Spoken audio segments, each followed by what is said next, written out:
ओम शांति।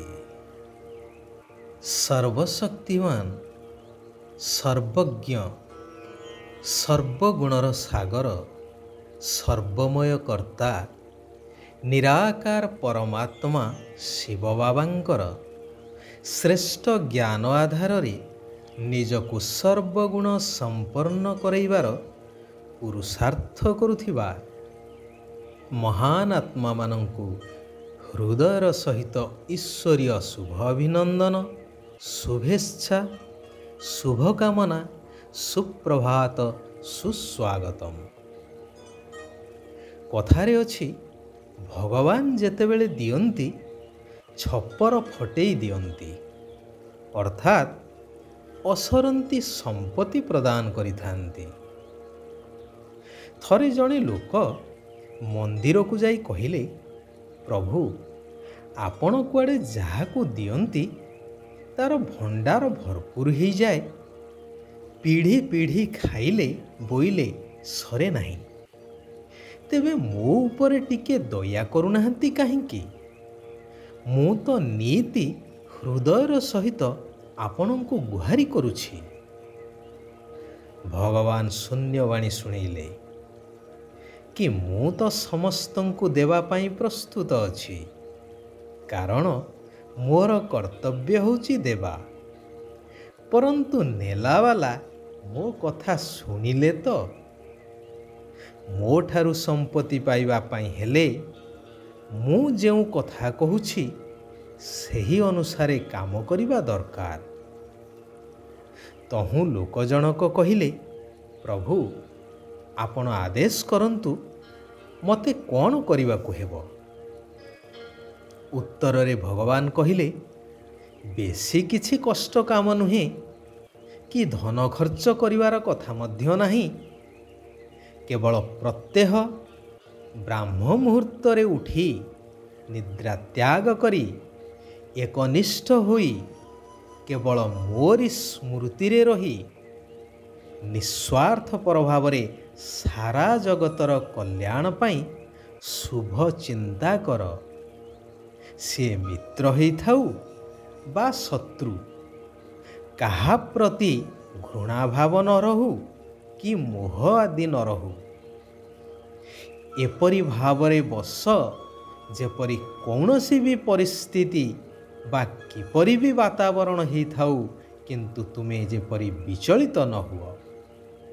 मु प्रतिज्ञा करुछि तुमको तुमर मन इच्छित प्राप्ति कराइबी।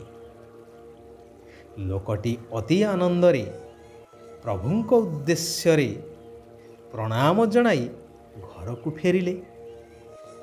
भगवान को कहिबा मुताबक कार्य मध्य आरंभ करिदेले। ब्राह्म मुहूर्त रे उठी बसिबाटा सबुदिनर जेपरि अभ्यासगत हो गला। मात्र केउ दिन मन विचलित होई एणे तेणे घूरी बुलिला तो केबे केबे पिला छुआंक चिंता करिबा को लागिले कि भगवान देले मो पिला मानक पई कौन कौन सब करिबी। एही योजना बुद्धि रे चलिला। विश्वर कल्याण चिंता करिबा समय रे शत्रुर चेहरा मानस पटकू आसीगले।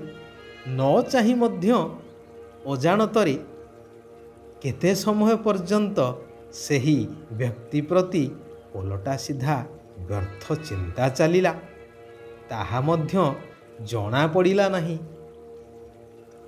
आउ केबे केबे चिंता आसिला कि मु तो एते दिन हेला उठुछि, भगवानंक कहिबा मुताबक करुछि, किंतु काहीं किछि पाइबार तो सूचना किछि मिलु नाही। अर्थात बुद्धि संशय हो गला। एही परी किछि दिन बीतीगला परे दिने पुनश्च लोक जनक मंदिर को जाई भगवान को अभिमान भरा कंठरे कहि चलिले। किछि न मिलिबार मध्य अभियोग कले। तेणु भगवान कहिले, वत्स मो प्रतिज्ञा अटल, परंतु तुमे तो मो कहिबा मुताबक कार्य करिनाह। ମନବୁଦ୍ଧିକୁ ଏକାଗ୍ର କରିନାହଁ, ନାମକୁ ମାତ୍ର ଉଠି ବସିଛ। ଅର୍ଥାତ୍ ତୁମର ବୁଦ୍ଧି ରୂପକ ଝୁଲାମୁଣିଟି କଣା, ସେଥିରେ ଧନ ରହିବ କିପରି? କାହାଣୀଟି କହିବାର ତାତ୍ପର୍ଯ୍ୟ, ବର୍ତ୍ତମାନ ଭଗବାନ କହୁଛନ୍ତି, ହେ ମୋର ଆତ୍ମିକ ସନ୍ତାନଗଣ, ତୁମ ସମସ୍ତ ଆତ୍ମାମାନଙ୍କର ମୁଁ ହେଉଛି ଏକମାତ୍ର ସ୍ୱାମୀ। ତୁମେ ଡାକୁଛ ନା, ହେ ପରମାତ୍ମା ସ୍ୱାମୀ। ତେଣୁ ତୁମେମାନେ କେବଳ ମୋ ସ୍ମୃତିରେ ରୁହ, ମୋତେ ମନେ ପକାଇ ଚାଲ, ତେବେ ତୁମର ଆୟୁଷ ମଧ୍ୟ ବୃଦ୍ଧି ପାଇବ। ଯୋଗ ଏବଂ ଏହି ଈଶ୍ୱରୀୟ ପାଠପଢ଼ା ଦ୍ୱାରା ହିଁ ତୁମେ ଭବିଷ୍ୟ ଦୈବୀ ଦୁନିଆ ଅର୍ଥାତ୍ ସତ୍ୟ ଯୁଗରେ ଉଚ୍ଚ ପଦର ଅଧିକାରକୁ ପ୍ରାପ୍ତ କରିପାରିବ।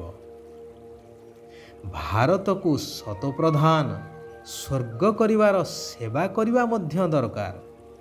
ସେଥିପାଇଁ ମୁଁ ମଧ୍ୟ ତୁମଠାରୁ ଗୋଟିଏ ସହଯୋଗର ଆଶା କରୁଛି, ପବିତ୍ର ରହିବାର।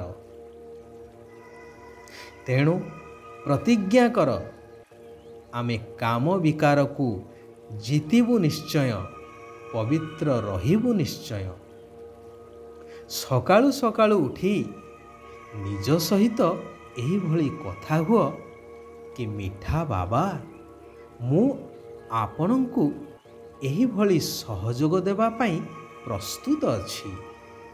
ମୁଁ ନିଜେ ପବିତ୍ର ହେବା ସହିତ ସାରା ବିଶ୍ୱକୁ ବା ଭାରତକୁ ନିଶ୍ଚିନ୍ତ ପବିତ୍ର କରିବାର ସେବା କରିବି।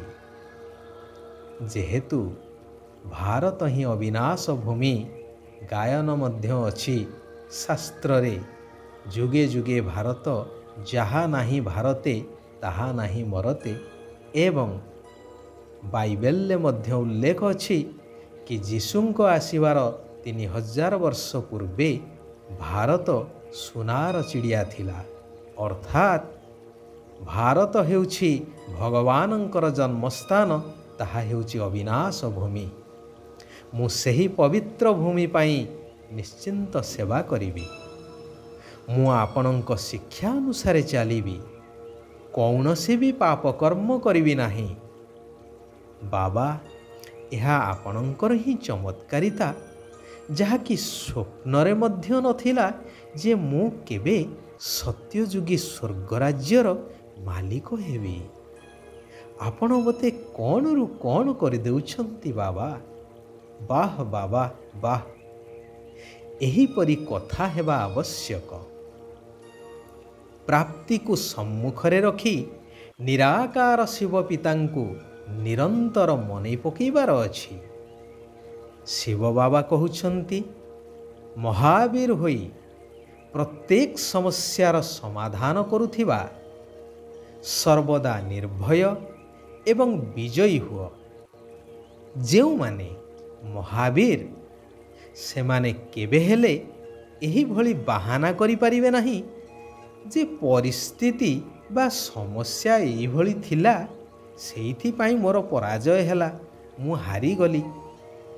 ତେବେ ସମସ୍ୟାର କାମ ହେଲା ଆସିବା, ଆଉ ମହାବୀରଙ୍କର କାମ ହେଲା ସମସ୍ୟାକୁ ସମାଧାନ କରି ବିଜୟୀ ହେବା। ହାରିଯିବାର ନଥିବ କେବେ, କି ଛୋଟ ମୋଟ କଥାରେ ଦୁର୍ବଳ ହେଉନଥିବେ। ସର୍ବଦା ଶାରୀରିକ ଏବଂ ମାନସିକ ଖୁସିର ଅନୁଭବ କରି ଚାଲୁଥିବେ। କେବେ ଉଦାସ ହେବେ ନାହିଁ, କି ଦୁଃଖର ଲହଡ଼ି ସେମାନଙ୍କ ପାଖକୁ ସ୍ୱପ୍ନରେ ସୁଦ୍ଧା ଆସିପାରିବ ନାହିଁ। ଜ୍ଞାନୀ ଏବଂ ଯୋଗୀ ଆତ୍ମାର ଲକ୍ଷଣ ହେଉଛି ସମସ୍ତଙ୍କ ପ୍ରତି ସର୍ବଦା କଲ୍ୟାଣର ଭାବନା ରଖିବା। ଆଚ୍ଛା, ଆଜି ପାଇଁ ଏଇଠାରେ ଆମେମାନେ ବିରାମ ନେବା। ଆସନ୍ତାକାଲି ପୁନଶ୍ଚ ଆମେମାନେ ସେହି କଲ୍ୟାଣକାରୀ ପରମ ପ୍ରିୟ ପରମାତ୍ମାଙ୍କର ଆଉ କିଛି କଲ୍ୟାଣକାରୀ ମହାବାକ୍ୟକୁ ଶ୍ରବଣ କରିବା, ଆଲୋଚନା କରିବା, ନିଜ ଜୀବନରେ ଧାରଣ କରି ନିଜକୁ ପରିବର୍ତ୍ତନ କରିବା ସହିତ ସାରା ବିଶ୍ୱକୁ ମଧ୍ୟ ପରିବର୍ତ୍ତନ କରିବାର ମହାନ କାର୍ଯ୍ୟ କରିଚାଲିବା, ସାରା ବିଶ୍ୱର କଲ୍ୟାଣ କରିଚାଲିବା। ଓମ୍ ଶାନ୍ତି, ଓମ୍ ଶାନ୍ତି, ଓମ୍ ଶାନ୍ତି।